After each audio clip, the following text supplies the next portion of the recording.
Hey, it's Art from My New Microphone. In today's video, we will be discussing a variety of different techniques to take our mono signals and make them wide within our stereo mixes.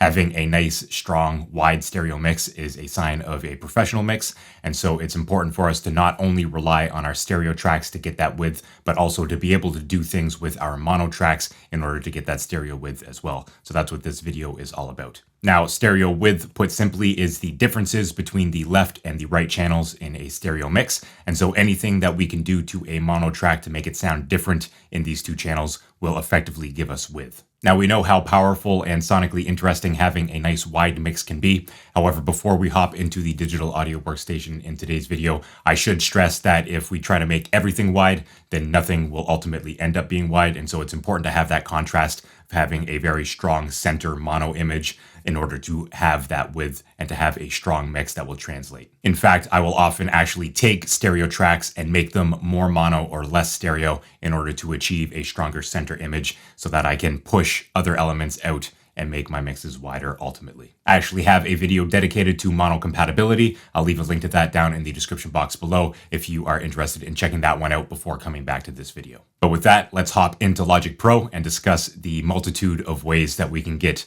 more stereo width out of our mono tracks.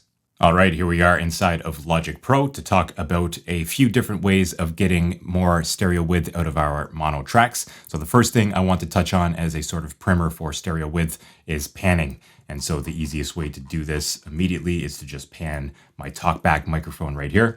So what I said in the introduction of this video is that stereo width is created by having differences between the left and the right stereo tracks or stereo channels within a stereo mix. So the easiest way to get stereo width out of our mono tracks is by panning them. So for example, if I was to pan my talkback all the way to the left, then we have a big difference between the left and the right channels. Obviously, all of the audio information is now in the left channel. There's nothing in the right channel. And so we have stereo width, even though there's nothing on the other side to kind of counterbalance that.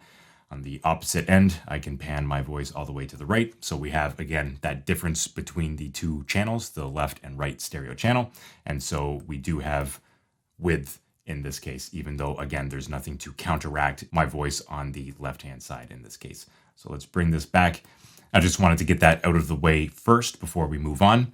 Now, a great way to get width in a mix when we have two different instruments is to pan one of those instruments to one side and another one of those instruments to the other side. A really great example that I really dig of this is the Deep Purple album Machine Head, where the guitar is panned to one side and the keyboards are panned to the other side, and it really gives that sense of width in the mix because we have two completely different instruments panned to the opposite sides of each other. So in this case, I have a sawtooth wave and an electric distorted guitar that are playing essentially the same thing. I should mention that this is a production session that I'm working on, so it's a little bit messier and more chaotic than my typical mixing sessions. This is just the way I work. You see that I have MIDI information going on. For example, this is running through Serum as a virtual instrument. Usually in my mixes, I have multi-tracks, which are just audio running the whole way. But again, this is a production session. So the Big Guitar 1 and the Big Saw, what I named them, are playing essentially the same thing. If I play these back with both of them in mono, I'll actually have to monoize this stereo synth for this example. So very much up the center. Now if I pan them, that's very wide, almost uncannily wide. But if I brought them a little bit closer, let's say -20 and +20, and compare that to monoizing,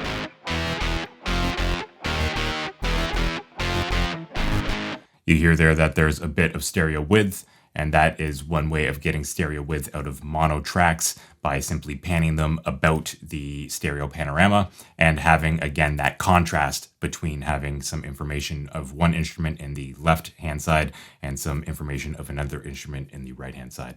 So that is one way of getting width. Moving on to something similar, which perhaps makes more sense for getting more stereo width out of a single track, is to actually double the track.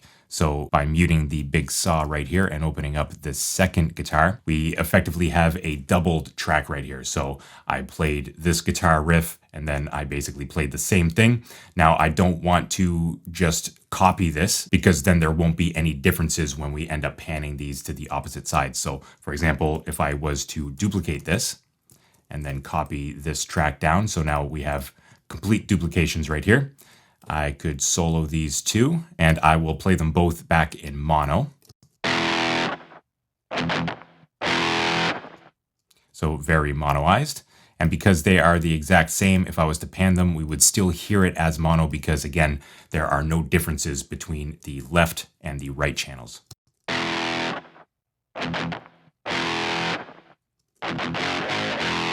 So again, no differences between the two channels, no stereo width. Now, if I was to take this second guitar and we will pan these both to the center, let me get rid of this duplicate right here. We will hear that there will be some differences between these two tracks.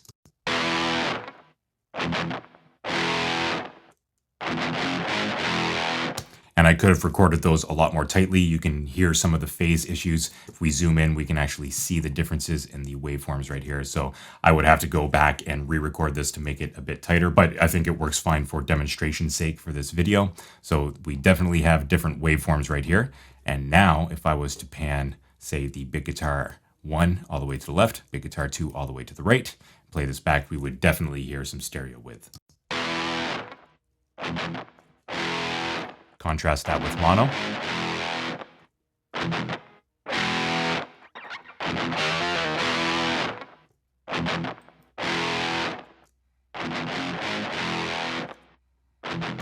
And that's actually what I did with the upper guitars that I recorded right here.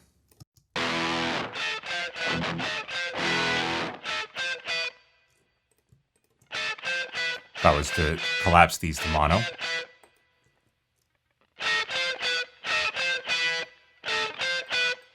and then pan them, and then all together.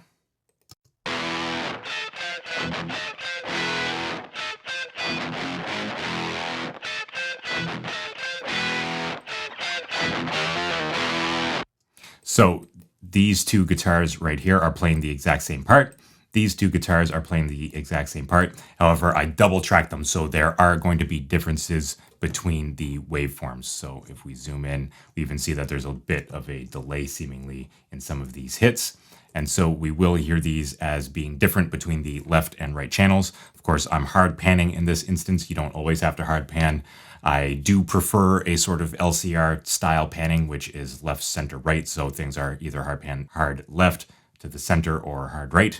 I find that's a way to get maximum width and maximum separation between tracks, especially when we're doubling tracks like this in harder genres.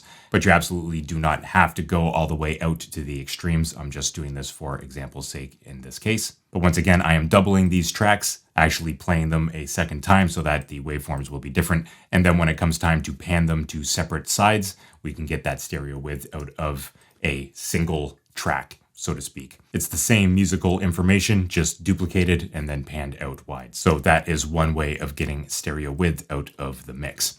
Another way is to use stereo delay. This is one of my favorites, and a lot of the different methods that we will be discussing are based on delay. And so what I want to do here is to go to this guitar right here. Just a very simple high riff on the guitar. And what I have here is it's going through a channel EQ, just the stock EQ from Logic. I have several other inserts right here that I have turned off. This will be for future demonstrations in this video. And what I have here is it's being sent to bus 3. And bus 3 is coming in on the input right here to this weird guitar delay bus that I have right here. And so you see in this bus, I have a stereo delay. Now this is acting upon the audio being sent to it. So this isn't really an effects return. Again, I'm just trying to get some weird stuff going on here rather than using this as a proper delay return channel. And so you'll see that the output mix down here, I don't have this set to my typical 100% like I would do in my mixes. I have quite a bit of bandpass filtering going on right here on both channels You see the delay time is set to a quarter note on the left-hand side and an eighth note on the right-hand side.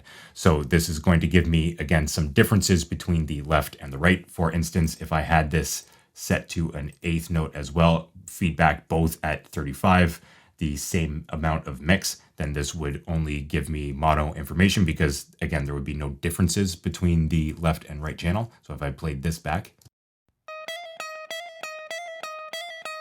but then as soon as I change this up, I will get different information in the left and the right. And so that's subtle. If you're listening on headphones, you could definitely hear it.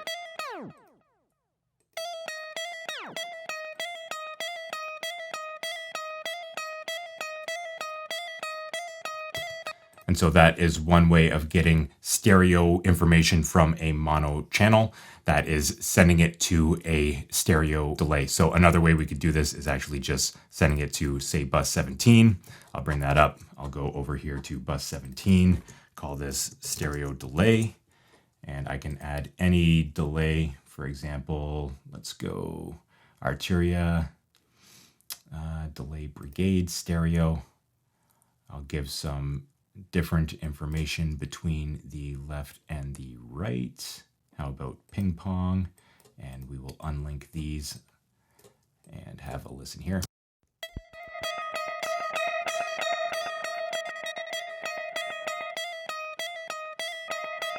And there it's really obvious that there are differences going on between the left and the right.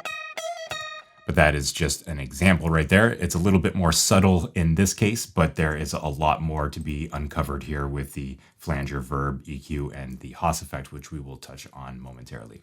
So the stereo delay, if we have different settings for the left and the right, is going to give us some differences in the left and right channels without really affecting the mono signal very much or at all in the case of sending it to an effects return, where then we will have independent control over the delay versus the dry original signal right here. In the case of sending this through bus 3 right here, we are actually affecting the original signal, but only 15% of that signal is actually being affected and outputted as delay. The rest of it is passing through without being affected by this delay plugin right here. So with that out of the way, we can move on to the Haas effect. I do have a video dedicated to the Haas effect, which I will leave a link to in the description box down below. But basically, the Haas effect, or the precedence effect, states that if we have a delay time between the left and the right ear under about 40 milliseconds, our brains will perceive that sound as being a single sound source rather than an echo. And we will perceive the direction of that sound as being toward the direction of the ear in which the sound hits first. So for example, if we have a delay time of 40 milliseconds or below in the right channel, then we will perceive that sound as coming from the left because the left will hit our ears first, even though we will perceive that sound as being a single sound source. So rather than hearing it as a proper delay or as an echo, we will hear it again as a single sound source, but it will give us that sense of width and that sense of directionality without sounding like an echo. So in this case, I have the delay time set just under 40 right here. Again, this is on the weird guitars right here. And what I'll do is I will play this back and I'll mute this stereo delay so that we can hear the Haas effect in action. I'll turn it off.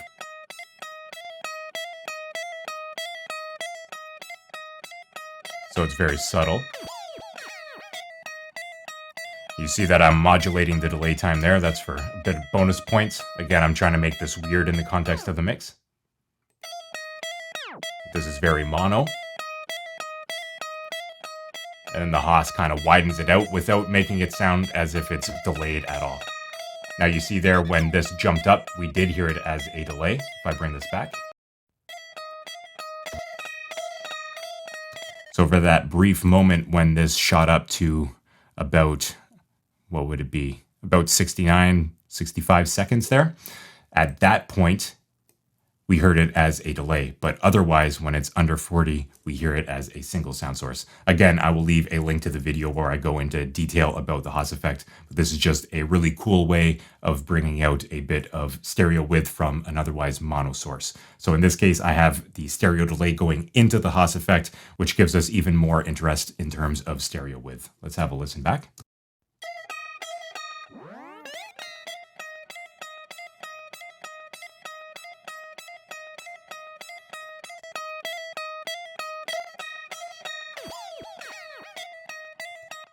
And some bonus points again for the delay modulation, which brings us to our next point, which is stereo modulation effects. And so modulation effects include chorus, flanger, phaser, tremolo, vibrato, a whole bunch of other effects where we will modulate one source or another in order to add movement to the audio. Now, chorus and flanger actually work with delay lines and actually modulating the delay time of those delay lines before mixing it back in with the original signal. And so these are great ways of adding a little bit of movement and also a little bit of width within the mix, especially when we are affecting the left and the right channels separately. I have articles at mynewmicrophone.com that go into great detail about how these effects work more technically speaking, and so I will leave links to those in the description box down below. But just to demonstrate quickly, let's turn off the kilohertz Haas right here, as well as this stereo delay. Going back to our mono guitar right here, I can apply some flanger. So let's open this up and have a listen to what it sounds like when it's bypassed and when it's not bypassed.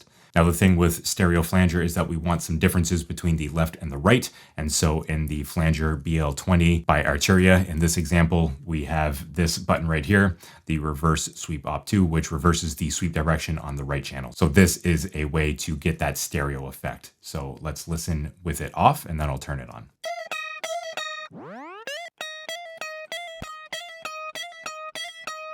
So you definitely hear the width here.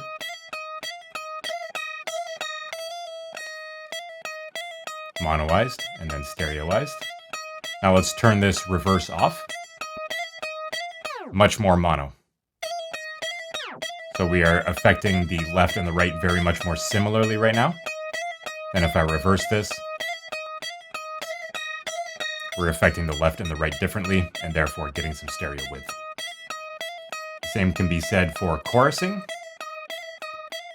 Here's another Arturia plugin, the June 6, based on the Juno 6.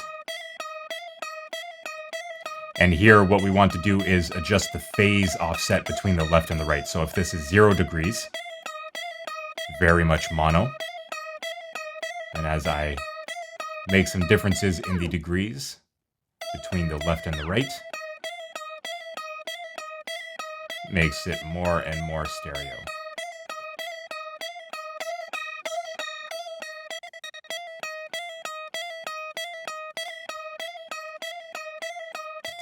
So again, flanger and chorus are based on delay lines and modulating the delay time of those delay lines in order to get a little bit of pitch variation, and that's where the modulation effect comes from. These delay lines are then mixed in with the original signal to give a little bit of movement to the audio.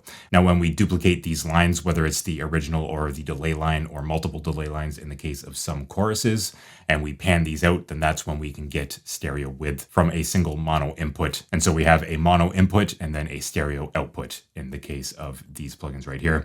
Another popular modulation effect is phaser. So if we open up the Phase Mistress by Soundtoys right here, this effect doesn't actually work on delay lines. It works on having all pass filters in series. Again, I have a detailed article on this on mynewmicrophone.com. I'll leave a link to that in the description box down below as well. But here we have a dual mono instance of the Phase Mistress, and you see that the L and R are being affected differently. You see that the frequency and the resonance are different right here. And so I'm applying different effects to the left and the right, therefore taking the mono input, splitting it into stereo channel, affecting those two channels differently, and getting stereo width as a result. So let's have a listen to the original, and then I'll toggle this on and off.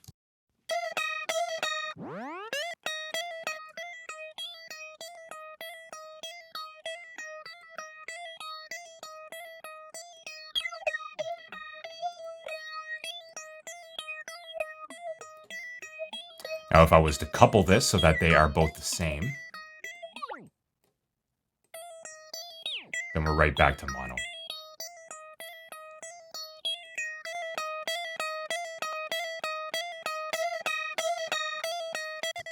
And the same can be said for tremolo right here. This is another common effect, another common modulation effect. And here we have the phase offset that we can use to take a mono track and turn it into a stereo track. So if I have the phase offset at 0 degrees, we will have a mono signal. You hear that modulation in volume, which is the tremolo effect. And then as I change this phase, we get more and more stereo width here. So at 180 degrees, they are completely different. If I bring it closer to 0, we get more and more mono.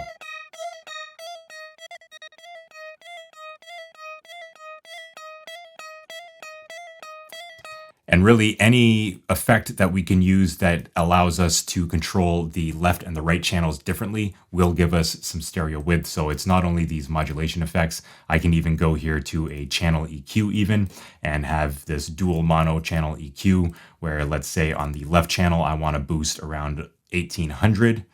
I'll do something pretty ridiculous here, like 10 dB boost. And then over here on the right-hand side, let's do a 12 dB boost at 8,000. So you see here that we have different EQ curves for the left and the right. Now, if I turn this off and on, you will hear it go from mono to stereo because we will have different information on the left with this boost versus the right with this boost. Now, this may be a bit extreme. Again, this is just for example purposes. Mono.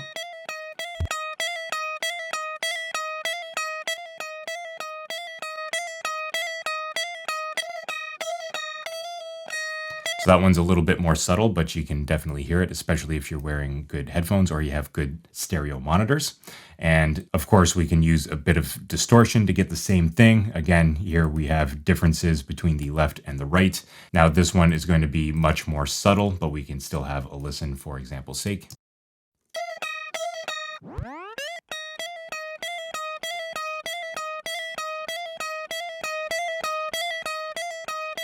So you can hear as I'm adjusting the drive on the right, you can hear it more in the left. And then it's more balanced as I bring up the distortion to match that of the left. Of course, that's pretty harsh because we are saturating high frequencies already. But again, just another way to show you that any way that we can affect the left versus the right channels differently will give us a bit of that stereo width. Now, as we heard there, the delays are going to be much more obvious, and then the modulation based on delays are pretty obvious as well as the tremolo. The phaser effect can also be fairly obvious, and then the channel EQ and the distortion, just as examples right here, are a little bit less so. They're a little bit more subtle, but can still be used to give us some stereo width in the case of our mono tracks. Now, if we go to what I'm actually doing in this mix, we've been listening to this annoying guitar part for a little while now. I actually doubled this guitar part. So I played it once, I played it again. You see that I chopped it up right here just to get some weird effects. But if we unsolo this, I have both of these going through bus 3. And then in addition to the Haas effect and the stereo delay right here, I also have some flanger, some reverb, and some channel EQ right here. So I'll solo these and then bring them into the full mix.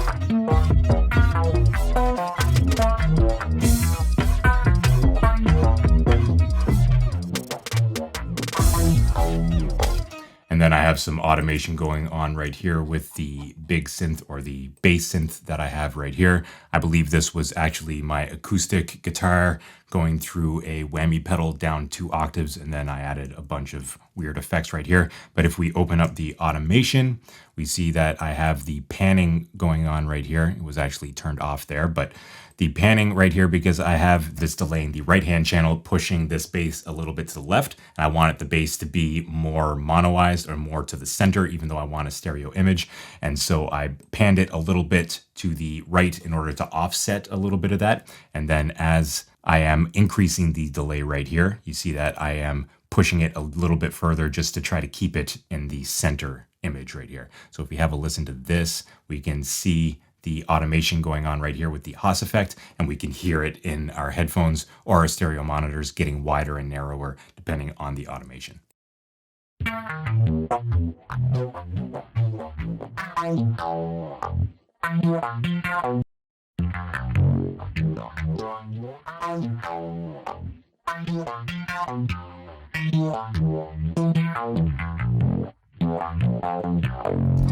So just some cool stuff that we can do with width modulation throughout the mix. Of course, this electronic genre kind of lends itself to that. You may not be able to get away with this so much with classic genres or jazz or what have you, but just a way of going about getting some width out of an otherwise mono channel in this case. Once again, this was actually, I have it right here, my little baby Martinez acoustic guitar running through my Digitech whammy pedal.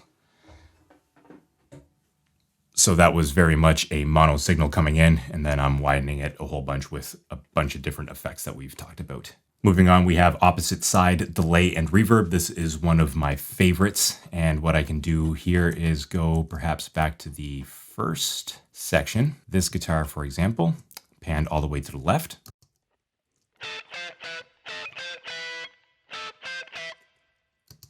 How about we send this to another bus, let's say 21. I do have a video going into detail about opposite side delay and reverb, but let's just call this guitar verb R, and I will bring this over. And what I'm going to do is make this mono, and then I will add a reverb. Doesn't have to be anything fancy. Let's go Space Designer, mono. Let's use a spring. We'll go medium spaces, spring reverbs. Let's go old vintage reverb. I like spring reverbs on guitars, just historically speaking. There have been a lot of spring reverbs in guitar amplifiers, so I do really enjoy the sound of spring reverb, particularly on guitars. I don't really use it on too much else, but in this case, let's go with the 2.5. Just picked it out of random. And the guitar verb R has the guitar panned hard left being sent to it. So we're going to pan this to the opposite side all the way to the right. And now if we have a listen, we will have original dry source in the left and a reverb source in the right. If I mute this now, very much to the left. Now we have some filling out of the stereo spectrum and some stereo width going on right here. In the earlier parts of this video, I was panning around my voice to kind of show you what panning is all about, but having one thing panned all the way to the left with nothing over to the right doesn't really give us a sense of width. It more so just puts information in one channel versus the other, whereas if we do have something to counterbalance, especially if that counterbalance is closely related to the other sound, then we can really get a sense of width. So in this case, we have opposite side reverb, where we have the dry signal all the way to the left, the reverb all the way to the right, and so we get that counteracting information on the right-hand side being directly linked to the information on the left-hand side. Now we don't only have to use reverb here, we can also use delay. Let's use a tape delay. Get rid of that reverb. Let's make an 1/8 note. Or maybe a 16th. Now we're kind of getting into that territory of the Haas effect that we were discussing earlier. Let's bring this feedback down. Let's turn off the tempo sync and bring this to sub 40 milliseconds. Now we hear it more as one source.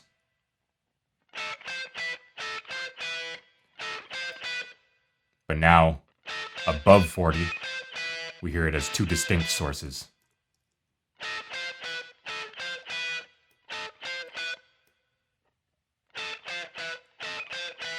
So just how everything sort of ties together. And again, we're just simply making differences between the left and the right channels here. So that is opposite side delay and reverb. And the last technique I want to discuss for getting more stereo width out of our mono signals is detuning and spreading them. So a lot of this has been, of course, spreading these signals because again, we're all about the differences between the left and the right channels. But let's say in the case of these guitars, I didn't have a doubled track right here to give myself different waveforms to work with. I could duplicate this channel, pan it to the opposite side and actually duplicate it. And now, once again, if we were to just listen to this by itself, I will mute this guitar reverb or even just get rid of it altogether and have a listen back. It would sound as if it is in mono because, again, these waveforms are exactly the same. We can zoom in to double check that. So we're dealing with exactly the same waveforms. So even though these are panned hard left and hard right, we will still hear them as being mono.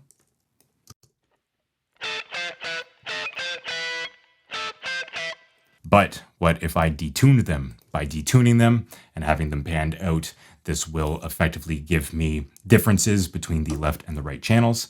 So for example, if I was to just take the waves sound pitcher right here, or sound shifter, I should say. Now I could take this one and put it down just a few cents, maybe 6 cents. And then this one, I can duplicate it. And then on the right hand, I could put it up 6 cents. And now let's have a listen to these two guitars once again. And I will bypass the sound shifter and turn it back on, and we can hear the differences.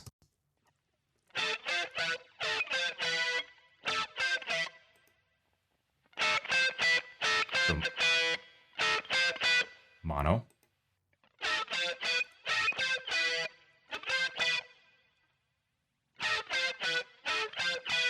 Now it gets a little bit glitchy because these plugins are quite power hungry. But what if I took, for example, just the regular pitch shifter from Logic, turn down the semitones, mix all the way up. Let's do 10 cents on this one. Let's go speech, copy this over. And on this instance, I'll go -10 cents. So let's go latency compensation. And hopefully this will give us a similar effect. Sounds pretty stereo. Turn them off. More mono. So again, it's just getting differences in the left and the right, and this is another way of doing that. Now we could do this manually as I'm showing you right now, or we could delete one of these tracks, actually bring this one back to mono, and there's a plugin I really dig from Waves called the Doubler. Let's take the Doubler 2. This will go from mono to stereo, you can see here.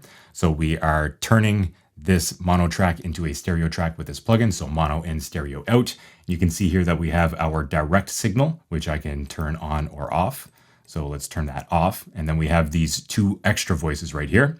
We have gain control, pan control, delay, feedback, and detune right here.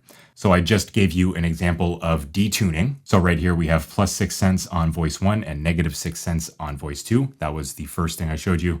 We can even bring this up to +10 and -10, which was the second example I showed you with the Logic pitch shifter right here. We have the panning. So in the case of this plugin, -45 is all the way to the left, +45 is all the way to the right. And then we also have delay. So this plugin not only gives us detuning, but also delay and panning in order to get more stereo width out of, in this case, a mono signal. So let's listen to this with the doubler and then without it.